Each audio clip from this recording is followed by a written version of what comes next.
Good morning বন্ধুরা, welcome to ফাগুনস kitchen. তোমরা সবাই নিশ্চয়ই ভালো আছো। দেখো আজকে আমি ফ্রাইড চিকেন বানাচ্ছি। তো ফ্রাইড চিকেন বানানোর জন্য এখানে আমি সলিড চিকেনের পিস নিয়েছি। চিকেনের পিসগুলোকে ভালো করে ওয়াশ করে নিয়ে তার মধ্যে লেবুর রস, লঙ্কার গুঁড়ো, পেঁয়াজ, আদা, রসুন বাটা সব অল্প অল্প করে দিয়েছি। দিয়ে ভালো করে ম্যারিনেট করে 1 থেকে 1.5 ঘন্টা মতো আমি রেখে দিয়েছি। আর একটা থালায় দেখো ময়দা, কর্নফ্লাওয়ার, লঙ্কার গুঁড়ো, নুন নিয়ে ভালো করে কোট করে নিচ্ছি। তো কোট করার সময় খেয়াল রাখতে হবে ডবল কোট করতে হবে, আর একবার কোট করার পর একটু গরম জলে ডুবিয়ে আর একবার কোট করতে হবে। তো ওইটুকুর ভিডিও আমি নিতে পারিনি। এবার একদম বেশি করে একটু তেল দিয়ে, তো অবশ্যই এখানে আমি সানফ্লাওয়ার অয়েল ইউজ করেছি।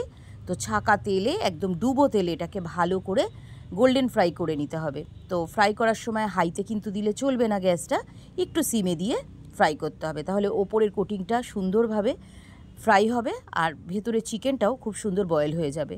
তো ধীরে ধীরে আমি এইভাবে সবকটা ফ্রাইড চিকেন ভেজে নিচ্ছি। তো বন্ধুরা, তোমাদের কেমন লাগলো তোমরা কিন্তু অবশ্যই জানিও। আর চটপট সন্ধেবেলা বানিয়ে ফেলো এই রেসিপিটা। আমি জানি তোমাদের সবার ভীষণ ভালো লাগবে, আর অলরেডি তোমরা এটা সবাই জানো আমি জানি, তবুও তোমাদের সাথে একটু শেয়ার করলাম, ভালো লাগলো। তো সবাই কিন্তু ট্রাই করো, আর যদি ভালো লাগে তাহলে অবশ্যই কমেন্ট করো আমার কমেন্ট সেকশানে গিয়ে। আর এরকম ভালো ভালো রেসিপি পেতে আমার চ্যানেলটাকে অবশ্যই সাবস্ক্রাইব করে দিও তোমরা। আর লাইক শেয়ার করতে কিন্তু ভুলো না বন্ধুরা। তো সবাই ভীষণ ভালো থেকো, এনজয় করো, দারুণ দারুণ দিন কাটাও। তো আজকে এই পর্যন্তই। সবাইকে ভালোবাসা জানিয়ে আজকের ভিডিওটা আমি এখানেই শেষ করছি। তো আবার দেখা হবে পরের ভিডিওতে। তো টাটা।